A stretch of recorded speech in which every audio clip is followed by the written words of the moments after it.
controversias individuales del trabajo. En primer lugar vamos a ver el concepto. Decimos que se denomina así a las divergencias que pueden surgir en el normal desenvolvimiento de los contratos de trabajo, alterando el propósito de la ley. Cuando el conflicto se da en relaciones empresario-trabajador, de manera concreta y singular por violaciones a las leyes, obligaciones contractuales o convencionales, estamos ante un conflicto individual. Frente al conflicto y el planteamiento del mismo, pueden darse diversas soluciones, o por consenso libre entre partes, o sometiendo el conflicto a la autoridad administrativa, que es la Secretaría de Trabajo en Tucumán. El doctrinario Thyssen-Baum diferencia al conflicto de trabajo como aquel que separa las partes, de la controversia de trabajo como un estado de diferencias en cuanto a los derechos de las mismas, que se dirimirá por un proceso conciliatorio ajustado a la ley. Se trata de reclamos que han de solucionarse mediante la conciliación judicial o una sentencia que declare derechos, poniendo fin a la controversia. ¿Qué organismos intervienen? El Estado interviene a través de un organismo imparcial e independiente. Esto es en esencia la función jurisdiccional del Estado. Es una jurisdicción que compete a uno de los órganos que integra el gobierno de la nación, es decir, el judicial. Esta intervención del Estado para solucionar las divergencias de trabajo puede ser judicial o administrativa. En Tucumán, el órgano administrativo para solucionar estos inconvenientes es la Secretaría de Estado de Trabajo, que a través del avenimiento tiene la facultad de poner fin a un estado de litigio. El artículo 15 de la Ley de Contrato de Trabajo establece como requisito de validez para los acuerdos transaccionales que sean homologados por autoridad judicial o administrativa con fundamentos claros acerca de su legalidad, justicia y conveniencia. Sin solución ante la autoridad administrativa, se puede recurrir a la vía judicial, que se compone de la siguiente manera en un orden decreciente. En primer lugar, en el tope de la pirámide, por decirlo de alguna manera, está la Corte Suprema de Justicia. En segundo lugar, la Cámara, que va a dictar sentencias, en sala de 2 miembros cada una. Y luego los juzgados de conciliación y trámite, que funcionan en forma unipersonal. Así, el juicio laboral va a pasar por 2 etapas. Una etapa que se denomina de conciliación y trámite y la otra etapa que es la de la sentencia. Hablamos ahora de la justicia del trabajo. Con el advenimiento del maquinismo y la transformación mundial en el proceso de producción, se señaló el inicio de la edad moderna y el abandono de las tradicionales regulaciones jurídicas. La producción a gran escala dio lugar a múltiples relaciones nuevas y conflictos nuevos también, cuyo eje va a ser el trabajador. Y partiendo del derecho civil, se fueron transformando y modificando conceptos, tales como el concepto de igualdad de partes en el contrato o de autonomía de la voluntad en el contrato. Al ser esta una disciplina nueva, los principios que tenían que ser rectores no encontraban su mejor desarrollo al momento de los procesos judiciales, ya que aplicándose el Código Procesal Civil de la ley común, se desdibujaba el derecho del trabajo como autónomo y como régimen de excepción. Van surgiendo así las primeras reformas a la ley procesal en cuanto laboral, cuyo fin era coordinar el derecho de fondo con el instrumental. Ejemplo de ello es la gratuidad del proceso para el trabajador, partiendo de considerar al trabajador como una parte débil de la relación. Este tránsito del derecho procesal liberal, es decir, del civil y comercial, al derecho procesal del trabajo se inicia en nuestro país en el año 1941, cuando el Instituto de Derecho del Trabajo de la Universidad de Santa Fe, que era dirigido por el doctor Thyssen-Baum, da a luz la obra que se denomina Tribunales del Trabajo, que es la que hizo gravitar de forma decisiva la materia.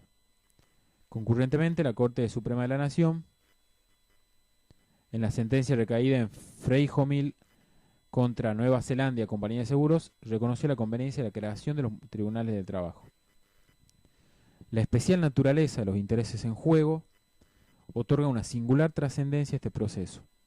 El carácter alimentario del crédito del trabajador impone un trato privilegiado procesal para que se asegure la celeridad en la sustanciación y la decisión del litigio, ya que en esta materia la justicia tardía equivale a justicia denegada.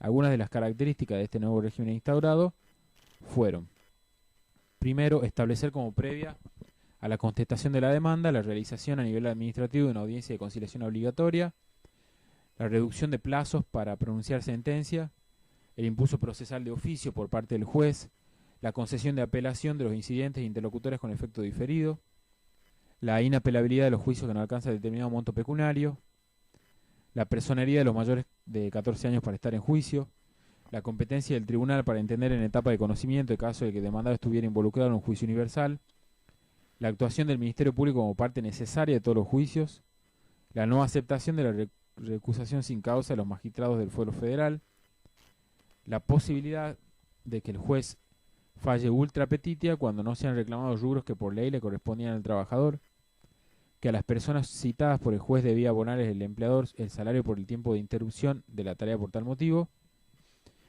Y por último podemos citar también la exención del pago de tasas y demás impuestos.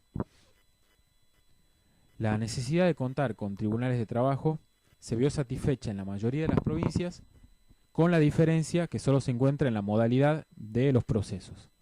En algunas provincias el proceso es verbal, en otras es escrito, quedando la sentencia a cargo de un tribunal colegiado, como es el caso de Tucumán, que la sentencia le dicta a la Cámara de Apelaciones. También, partiendo de la desigualdad entre partes, se establecieron sanciones para el empleador que obrase con temeridad o dilatando un proceso que en el que resultase vencido. Se sanciona así la inconducta procesal y la falta de voluntad de pago de una acreencia a sabiendas que correspondía pagarla. Esta sanción por temeridad la fija el juez y puede llegar hasta 2,5 veces el que cobran los bancos oficiales para operaciones corrientes de descuentos de documentos comerciales. Por lo tanto, la tasa legal que corresponde por no haber satisfecho el crédito en su oportunidad se incrementa de esa manera. ¿Cuáles son los fundamentos de la jurisdicción laboral? El derecho laboral tiene fundamentos en principio que difieren del civil común. Mientras el civil común es individualista, y eso se ve en los procedimientos que son de larga duración, en la disciplina laboral va a primar la equidad y la justicia social, el trabajador como parte de un colectivo y la relación de trabajo enfocada a la paz social se reflejan en el procedimiento, que partiendo de esta debilidad y del carácter alimentario de las acreencias, no puede menos que ser ágil y de menores trabas. La autonomía de la voluntad tiene menos cabida en el derecho laboral. El salario tiene una finalidad alimentaria y es por ello que las leyes garantizan su real y efectiva percepción, estableciendo también los plazos máximos dentro de los cuales deberá satisfacérselo. El asalariado que vive de un jornal no puede dedicar muchos días a trámites judiciales, ni su falta de resistencia económica le puede permitir esperar la resolución de largas contiendas judiciales. La jurisprudencia de nuestros tribunales ha aceptado pacíficamente como un principio que la demora en el pago de salarios importa una injuria al trabajador que va a autorizar la ruptura del contrato con derecho a reclamar indemnizaciones legales, razón por el cual el proceso debe ser simple y lo más ágil posible. Si en un proceso actúan frente a frente el pobre y el rico, debiendo pagar ambos iguales gastos de justicia, no va a existir una igualdad posible porque mientras el pobre consume sus pocas reservas para la vida, el rico litiga sin sacrificio y hasta con un desprecio por el costo de la justicia. No existen dos partes iguales, sino más bien una dominante por la independencia económica y otra dominada por la sujeción económica. La gratuidad de nuestro proceso laboral fue impuesta en algunos países por normas constitucionales, como la Constitución de México del 36, la cubana del 40 y la española del 31. Amadeo Alocati señala que, además de los principios de sencillez, rapidez y gratuidad, el impulso procesal de oficio, la perentoriedad de los plazos procesales y la limitación de los recursos admisibles en contra de las decisiones tomadas por el juez son algunos de los institutos más importantes específicos de la disciplina laboral.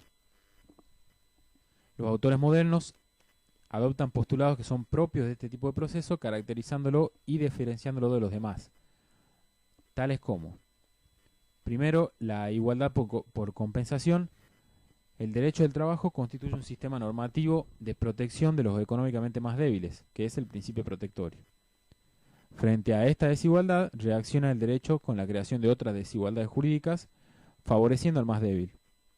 Aplicaciones de este principio las encontramos en, por ejemplo, el beneficio para litigar sin gastos en Tucumán, la gratuidad de la justicia laboral, el apoderamiento mediante el otorgamiento de una simple carta poder, que es el poder ad litem en Tucumán, los servicios de telegramas y carta documentos gratuitos para el trabajador y la aplicación del principio indubio pro operario sentado en el artículo 9 de la Ley de Contrato de Trabajo.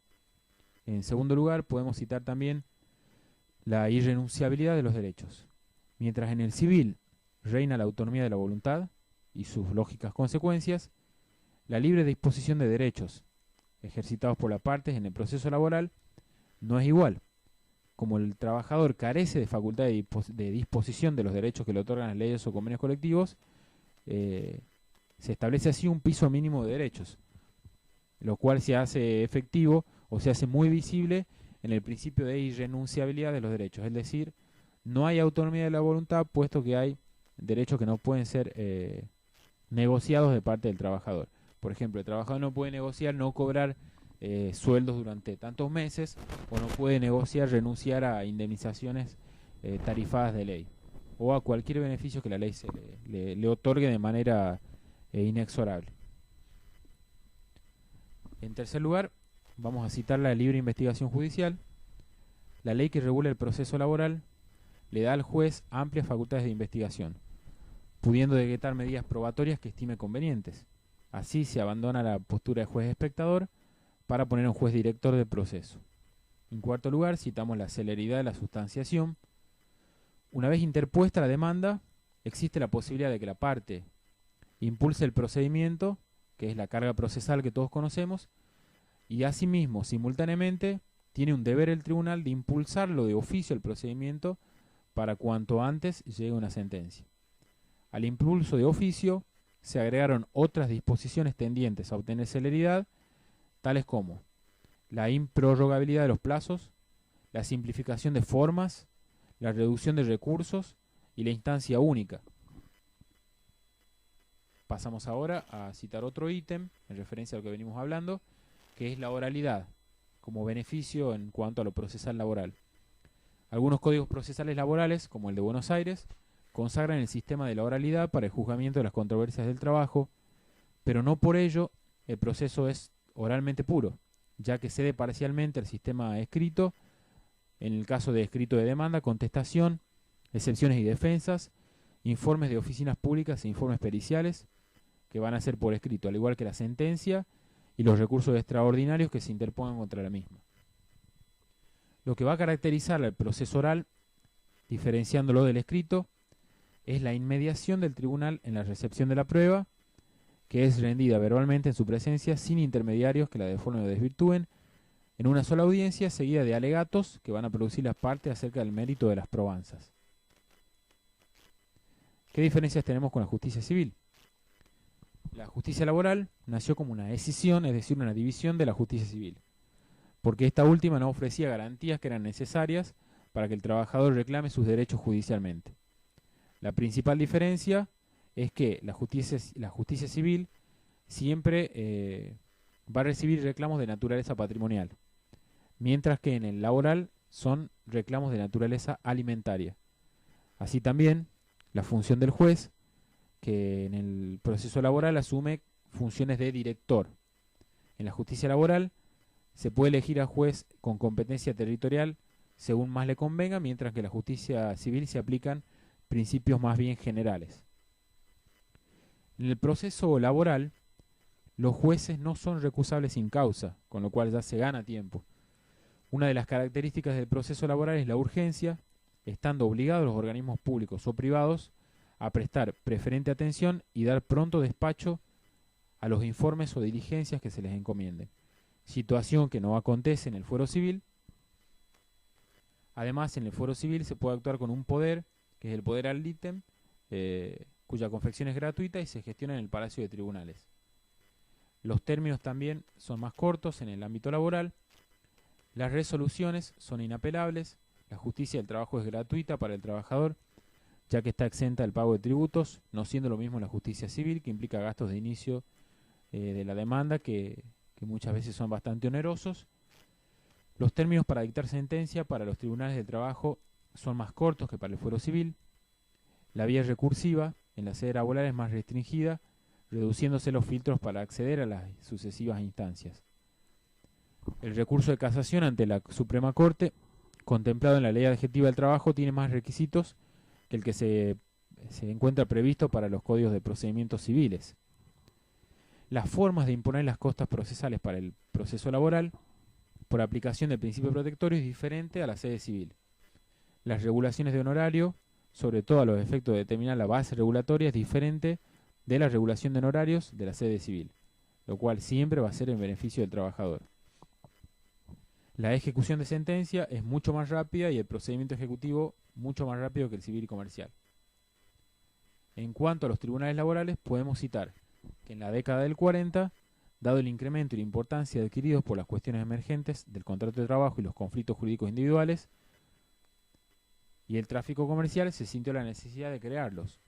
La provincia de Tucumán fue la primera en instrumentar el fuero laboral en el año 1947. Procedimiento ante la justicia del trabajo en el orden provincial. El proceso laboral en Tucumán está regido por el Código de Procedimientos del Trabajo, Ley 6204, que está vigente desde agosto del 91. Tanto el proceso escrito como el verbal demostraron muchas falencias en la experiencia recogida en otras provincias. Por ello, la Comisión Honoraria decidió instrumentar un sistema que no reconoce antecedentes en el país, cuál es la escrituralidad, pero con única instancia, y sentencias dictadas por un tribunal colegiado. La instrucción o investigación del juicio se ha dejado en manos del juez, que lo llamó de conciliación y trámite, quien recibe la totalidad de la prueba y, una vez agregados los alegatos, eleva el expediente a la Cámara para dictar la sentencia de instancia única. Entre sus disposiciones vamos a destacar las siguientes.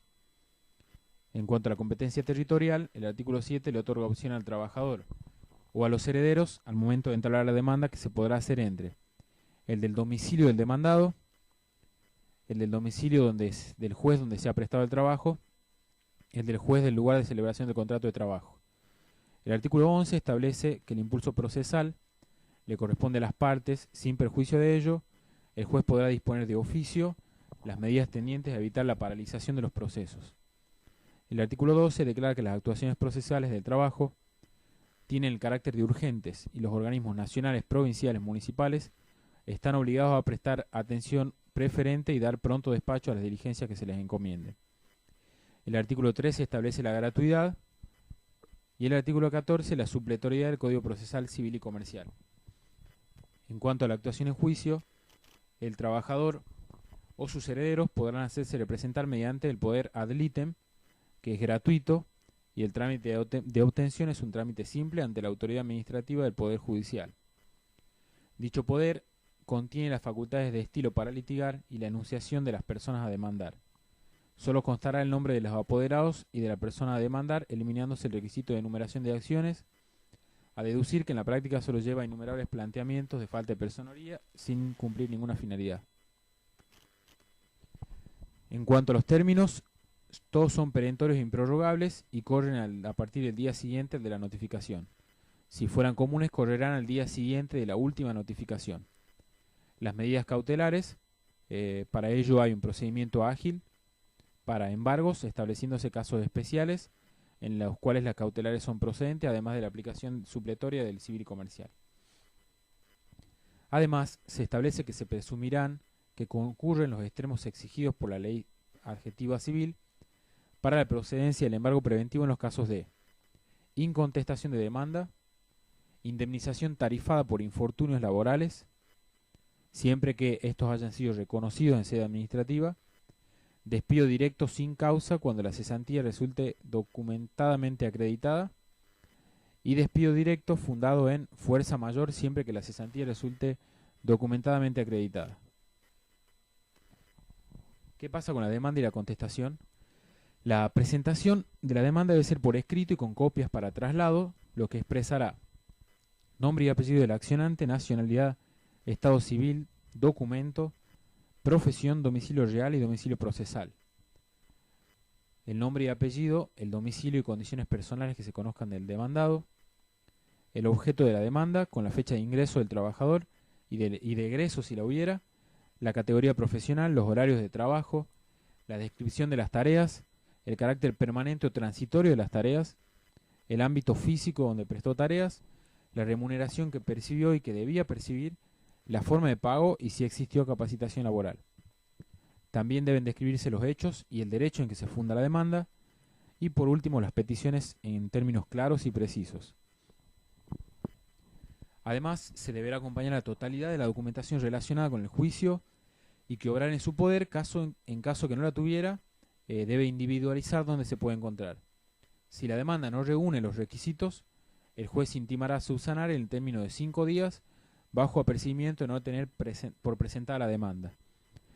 La contestación se realiza dentro de 15 días, debiendo contener los mismos requisitos exigidos para la demanda, reconociendo o negando los hechos, interpretándose el silencio o respuestas evasivas como reconocimiento de los hechos de la contraria.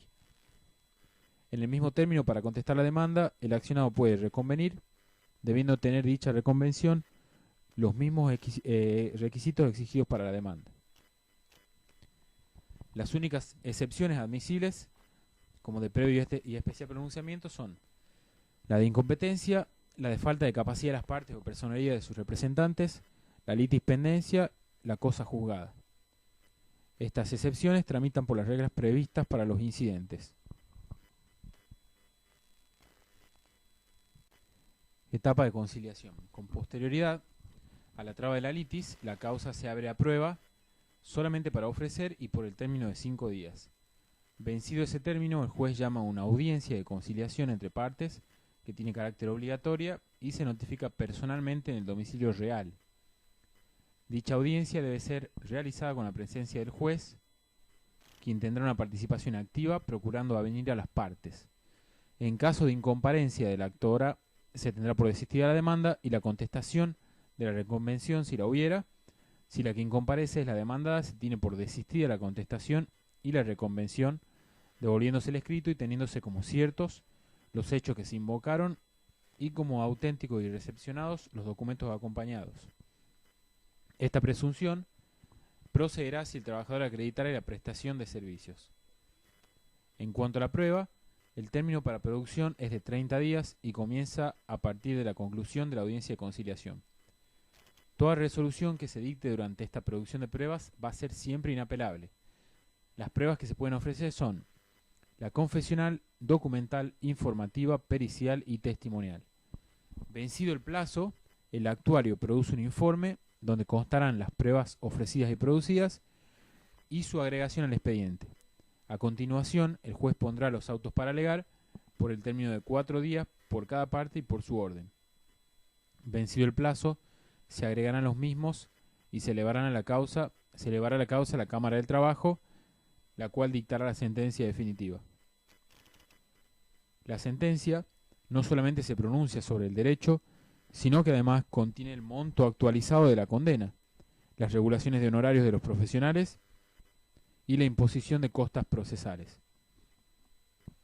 La sala respectiva cuenta con 45 días a partir de encontrarse firme el llamamiento de autos para sentencia, para dictar la sentencia definitiva.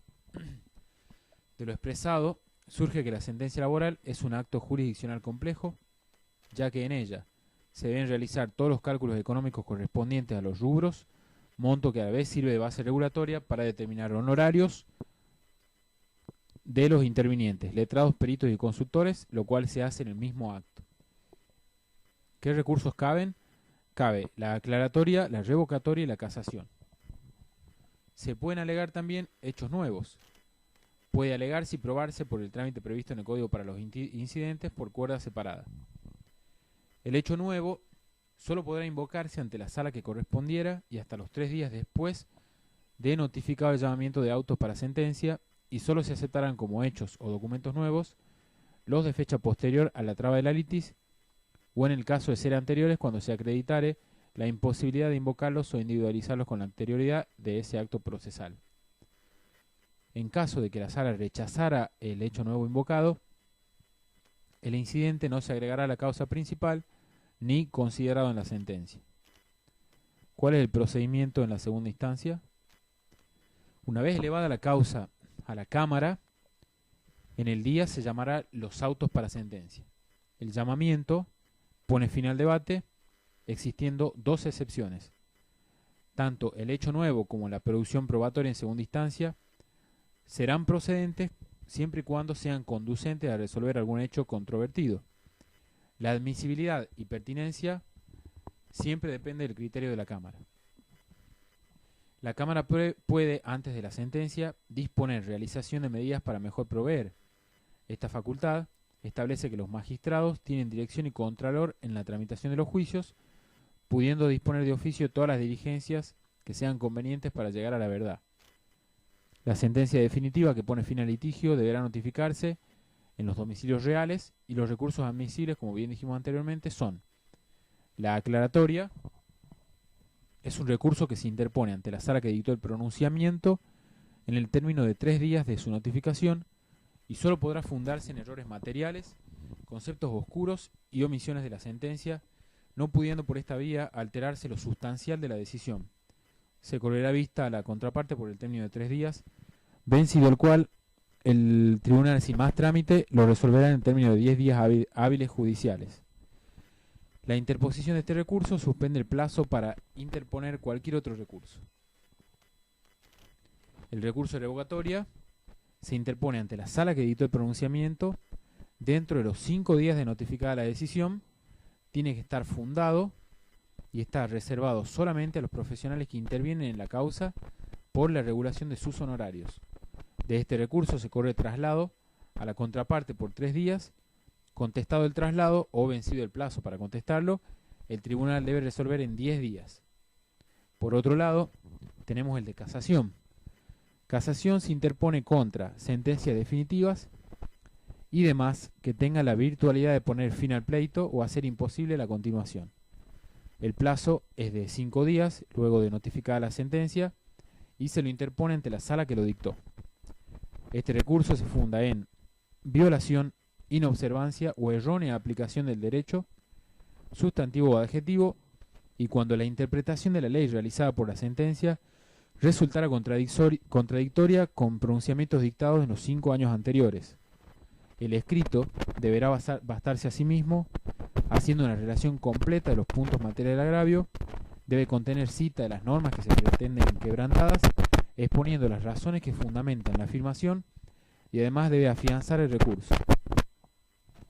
Entre los requisitos de admisibilidad de este recurso está el afianzamiento, que implica que cuando se recurre una sentencia total o parcialmente condenatoria, se deberá depositar el monto condenado u ofrecer un embargo voluntario de bienes, aval bancario o fianza suficiente. No se aplica para el actor. En cuanto a la ejecución de sentencia, la misma se regula por los artículos 145 a 154 del Código Procesal Laboral, y lo que no está expresamente previsto acá va a regirse por el procesal civil y comercial. Las sentencias definitivas que se dictan en cualquier tipo de proceso tendrán los efectos de sentencia y remate una vez vencido el plazo para su cumplimiento. Una vez firme la sentencia, el expediente se devuelve al juzgado de origen para que el juez notifique al condenado, haciéndole saber que el plazo establecido en la sentencia para cumplir su obligación comienza a correr a partir de esa notificación. Vencido dicho plazo, los embargos preventivos se transformarán en definitivos y se darán en pago al acreedor la suma de dinero que estuvieran embargadas. Asimismo, se dispone que la publicación de edictos previa a la subasta de bienes se realizará solamente en el boletín oficial y en el plazo de 5 días. Los pagos en juicio deberán hacerse mediante depósito bancario a la orden del juzgado y como perteneciente al juicio en el Banco del Tucumán. ¿Qué procesos especiales tenemos en la justicia del trabajo? Vamos a hablar del juicio sumarísimo. Es un tipo de proceso que se rige por las normas especiales del Código de Procedimiento Civil.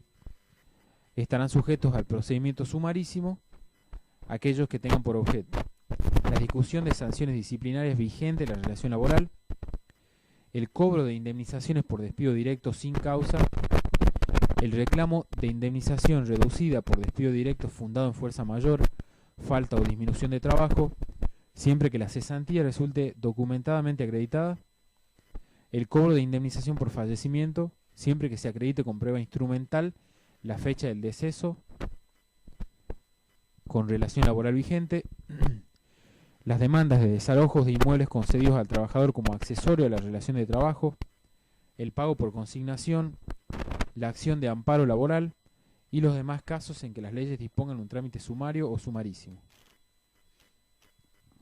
Por otra parte, también tenemos el juicio ejecutivo, en el cual el actor o trabajador podrá optar por la vía del juicio ejecutivo cuando su crédito reúna las siguientes condiciones: que la deuda hubiera sido reconocida por aquel a quien se pretende demandar, que se trate de una deuda líquida y exigible, que la misma conste o constare en un instrumento público o privado, y que las sanciones administrativas por infracciones a las leyes laborales cuando las leyes otorguen a este instrumento base de la acción en el carácter de título ejecutivo.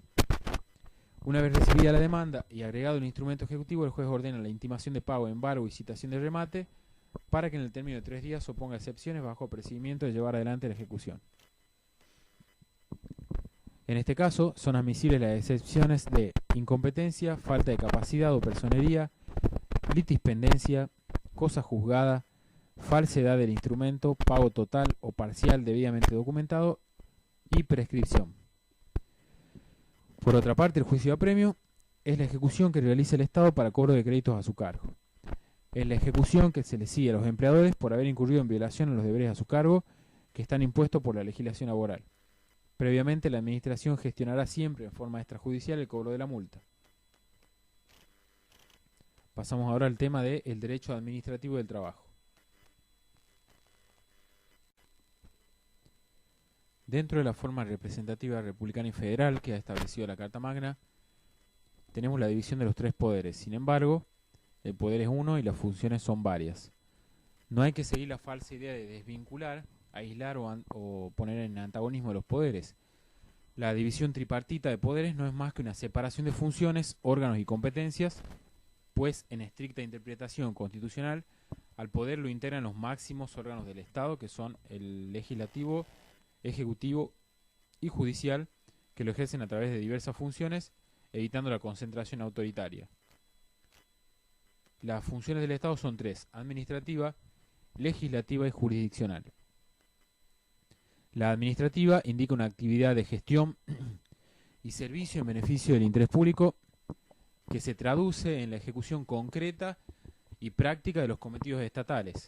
La función legislativa es la actividad que tiene por objeto crear normas generales y, por último, la función jurisdiccional es la que tiene por objeto decidir cuestiones jurídicas controvertidas mediante pronunciamientos que adquieren fuerza de verdad definitiva. Estas funciones no están exclusivamente por cada uno de los correlativos órganos, sino que son ejercidas por el órgano ejecutivo preponderantemente, pero también ejerce funciones legislativas y jurisdiccionales. El órgano legislativo ejerce funciones preponderantemente legislativas, pero también administrativas y jurisdiccionales. Y por último, el judicial ejerce funciones preponderantemente jurisdiccionales, pero también ejerce funciones administrativas y legislativas. Es decir, que cada poder tiene preponderancia en un sector, pero también ejerce funciones de los otros 2 sectores o 3, como habíamos mencionado al principio. ¿Cuáles son las administrativas del Estado en general?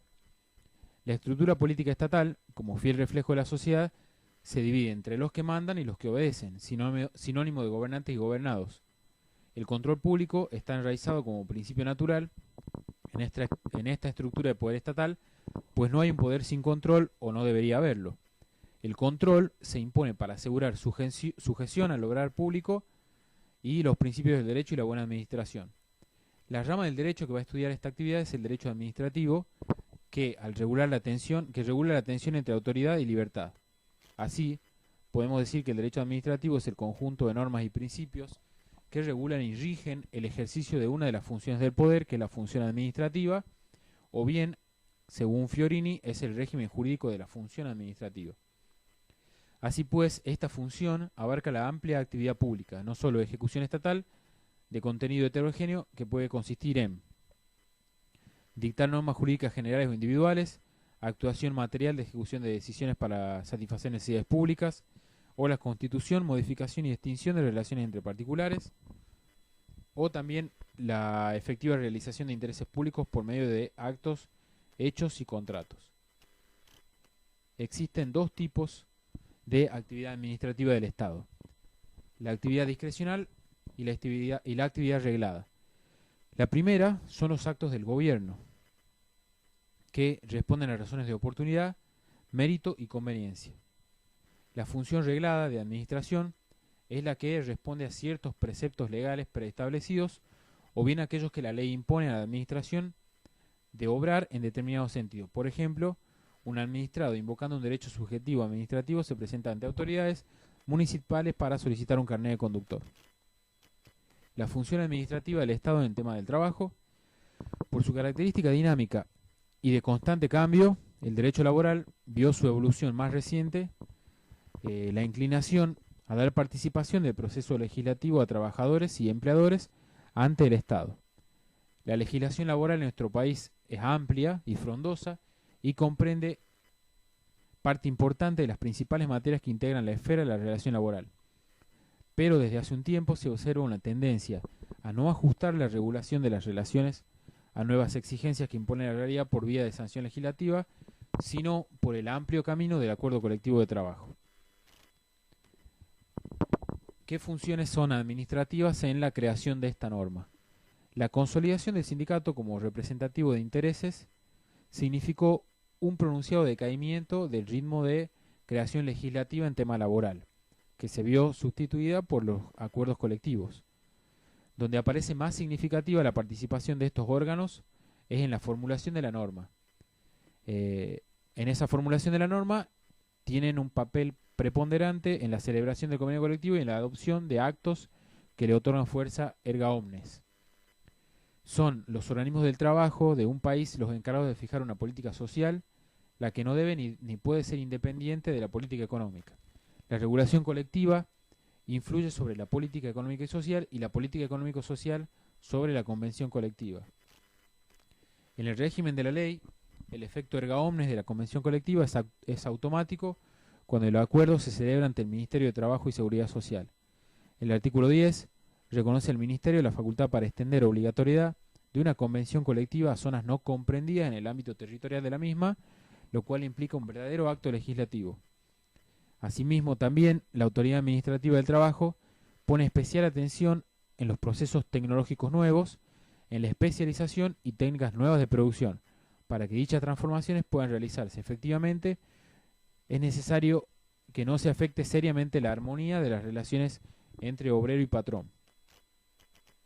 Toda la actividad de la administración laboral en la formulación de la norma, la prevención y solución de conflictos colectivos, el conflicto de la homologación de convenio colectivo, la extensión de la convención a zonas que la misma no se refiere, la exacta aplicación de disposiciones legales que permitan atribuir un indiscutido carácter representativo de los patronos de una actividad a una asociación patronal o grupo de empleadores señalan, entre otros supuestos, la importancia y la función que podrían cumplir estos órganos en el asesoramiento.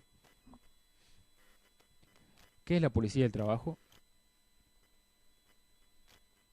Además de las normas de carácter protectorio, se hicieron normas de contralor de las relaciones del trabajo. Dichos mecanismos cayeron en la órbita de la autoridad administrativa, siendo el Estado el que dicta la norma, le encomienda a la administración el contralor de su cumplimiento, a cuyo fin somete las infracciones a un régimen disciplinario especial. La violación de la ley aplicable, sin perjuicio de las acciones que pudieran ejercerse judicialmente, también pone en movimiento un aparato administrativo procurando obtener el restablecimiento del bien social que fue dañado. Se le asignó esa función al organismo administrativo que a través de sus agencias, que son Ministerio de Trabajo y Secretarías de Trabajo, está en condiciones de ejercer un contralor rápido y eficaz, mediante un cuerpo de funcionarios, entre ellos inspectores, que es lo que normalmente se designa como policía del trabajo. ¿Cuál es la diferencia entre poder de policía y policía de trabajo? No son los mismos conceptos. Policía, como concepto, aparece en Francia en el siglo XV. Por su parte, la expresión poder de policía es moderna y fue empleada por primera vez por el presidente de la Corte de Estados Unidos, John Marshall, en el caso Brown contra el Estado de Maryland, en el año 1827. El término policía deriva del vocablo griego politeia, que significa gobierno de la ciudad. En la actualidad podemos conceptuar a ese término como la actividad administrativa que va a vigilar y proteger la seguridad, la moralidad y la salubridad públicas. Por otro lado, el poder de policía es una función o potestad legislativa cuyo objeto es promocionar el bienestar general. En virtud a esta actividad normativa y reguladora, que es el poder de policía, se posibilita el ordenamiento y administración del goce y ejercicio de los derechos individuales, actuándose sobre cosas y personas por medio de la coacción y la obediencia. Este es el poder de policía. La policía del trabajo, por su parte, participa de las características del concepto de policía, pero se trata de una facultad administrativa de control de cumplimiento de normas de fondo y de penalización de infracciones a estas normas de fondo, lo cual se ejerce dentro del marco legal y con los alcances que el órgano legislativo le acuerda. ¿Quién ejerce la policía laboral? La competencia es provincial, es decir, no es una competencia que se delegue en la nación. La ejerce cada provincia mediante los órganos administrativos que haya dispuesto para tal fin. Como venimos diciendo, en Tucumán es la Secretaría de Estado de Trabajo. En la práctica se aceptó que la legislación de fondo le competía al Estado federal y el control a las provincias. Las provincias encomendaron el ejercicio de policía del trabajo a distintos organismos administrativos. Córdoba, por ejemplo, el Ministerio de Trabajo, en tanto que Tucumán lo hizo a la Secretaría de Estado de Trabajo. Entre las materias que conciernen a las relaciones de trabajo están las de inspección de trabajo. Es una función que se le confiere a un cuerpo de inspectores que tiene la facultad de verificar el cumplimiento de la ley laboral. Se los autorizó a entrar en locales y establecimientos a cualquier hora, pedir informes, exigir exhibición de libros y documentos laborales, interrogar al personal, solicitar auxilio de fuerza pública y órdenes de allanamiento, labrando las actas que correspondan. Por otro lado, también podemos citar como función de policía atención de los regímenes de higiene y seguridad, pudiendo también declarar insalubridad de lugares de trabajo, aplicación de sanciones. Las leyes provinciales prevén diversos tipos de sanciones, entre ellas multas, apercibimientos, cancelación de personería, clausura, entre otros. Para la aplicación de dichas sanciones se establecieron procedimientos especiales.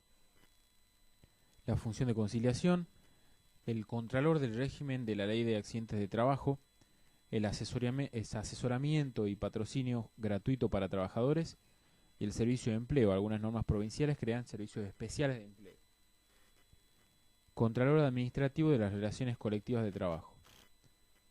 De acuerdo a las diversas materias que tradicionalmente se consideran integrantes del derecho de las relaciones colectivas, el estudio de distribución de la competencia en el ámbito nacional puede referirse a los ítems que analizaremos a continuación. Conflictos colectivos. Es doctrina pacífica respecto de la competencia y la autoridad laboral local para conocer los conflictos que se dan en su ámbito territorial y no afecten el tráfico interprovincial, internacional o a una empresa del Estado federal, en cuyo caso interviene el Ministerio de Trabajo y Seguridad Social.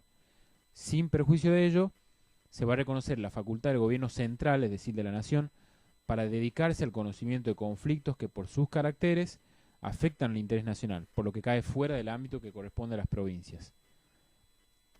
El régimen de asociaciones sindicales, en lo que respecta a la competencia de la autoridad nacional, en relación al régimen de asociaciones sindicales, son de aplicación las disposiciones de la ley 23.551 y su decreto reglamentario, las cuales invisten al Ministerio de Trabajo de la Nación con la calidad de organismo de aplicación. De acuerdo con el texto, son facultades de este ministerio inscribir asociaciones, otorgarles personería gremial y llevar el libro, requerir que se dejen sin efecto las medidas que importan violación de normas legales, peticionar en sede judicial suspensión, conciliación o de una personería gremial, disponer convocatoria de elecciones de directivos, designar funcionario para realizar la situación original en un estado de acefalía. En lo referente a la negociación colectiva, es un tema que tiene centrada la competencia en el Ministerio de Trabajo de la Nación. Para facilitar la negociación se atribuyen las facultades al Ministerio de atribuir representación del sector empleador, control de legalidad del convenio, homologación de los convenios, publicar y registrar los convenios, disponer el llamado a negociaciones, extender obligatoriedad de una convención a zonas no comprendidas y conocer por vía de apelación los recursos interpuestos contra resoluciones de comisiones paritarias. El régimen de sanciones para infracción a normas laborales se hayan previsto en la ley 18.694, reglamentado con ley 18.695. Tenemos como sanciones por infracción a estas leyes. En primer lugar, podemos citar infracciones a las obligaciones formales. El incumplimiento de obligaciones formales y no exhibición en tiempo de los instrumentos constituye presunción en contra de las afirmaciones del obligado.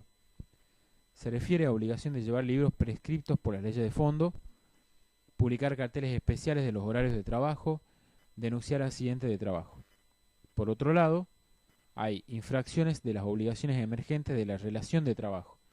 La figura constituida por el hecho de no satisfacer requerimientos que la ley de fondo impone al empleador. Por otro lado, la obstrucción de la actuación de autoridades administrativas del trabajo, la violación de cláusulas de convenciones colectivas de trabajo. La ley otorga cierta discrecionalidad a la autoridad a los fines de graduar y cuantificar las multas. El no pago de multas faculta a la autoridad a ejecutar las mismas, pedir penas de prisión y proceder a clausuras de establecimiento. Los pagos de multa no se sujetan a modalidades ni a cuotas.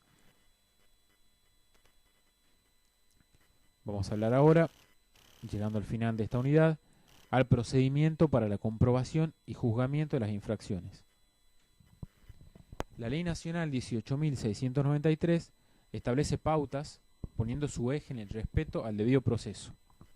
En primer lugar, nos dice que la infracción podrá documentarse elaborando un acta. En segundo lugar, que aquellas deben individualizar el infractor responsable. En tercer lugar, que se debe asegurar las garantías del debido proceso legal. La sustanciación debe ser verbal y actuada. Se debe establecer perentoriedad de los plazos administrativos. La ausencia de documentación laboral obligatoria genera presunciones en contra de los investigados. La resolución condenatoria debe ser debidamente fundada. Y se debe garantizar la revisión judicial de las sanciones impuestas previo a su cumplimiento. La ley que citamos, la 18.695, establece el procedimiento.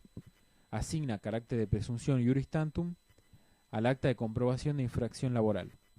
El acto hará fe en juicio mientras no se pruebe lo contrario. Asimismo, fija requisitos que deben contener el acta bajo pena de nulidad. A sus efectos menciona que debe contener lugar, día y hora, descripción del hecho, indicación de personas que se hallan presentes y firma del inspector y de las personas comparecientes. El procedimiento es verbal y actuado y se impulsa de oficio. El instructor deberá realizar las diligencias que estime convenientes, sin perjuicio del derecho de los interesados en proponer y producir medidas de prueba pertinentes. Asimismo, se establece perentoriedad de los plazos. Las partes, que son el infractor y la víctima, tienen vista de las actuaciones, salvo que por resolución se disponga el secreto de sumario, lo que se hará únicamente con carácter de precaución, es decir, precautorio. El imputado podrá actuar por sí o por representación, con o sin patrocinio letrado. El empleador imputado solo podrá producir prueba testimonial, informativa, documental y pericial, correspondiéndole a él la carga de su diligenciamiento en tiempo hábil. No podrá ofrecer más de 3 testigos, recibiéndose toda la prueba en una única audiencia prevista para ese fin.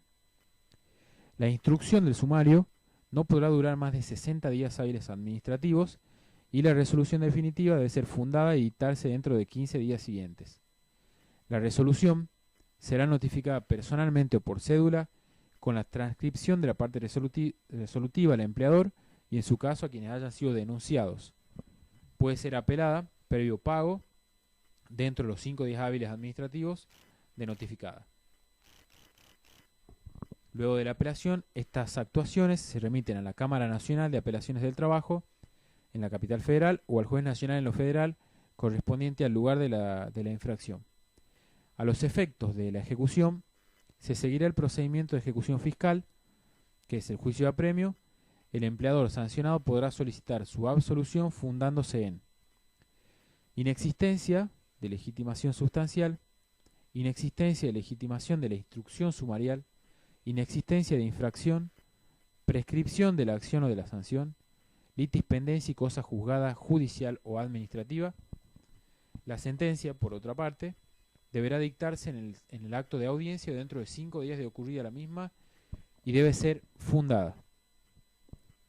Para el supuesto de que la resolución de la alzada disminuya o revoque la pena, la autoridad de aplicación procederá a devolver el importe que corresponda dentro de 10 días hábiles de recibir las actuaciones. Los depósitos de multas se realizan en el Banco Nacional de Argentina o en sus sucursales o agencias según corresponda a la autoridad de aplicación.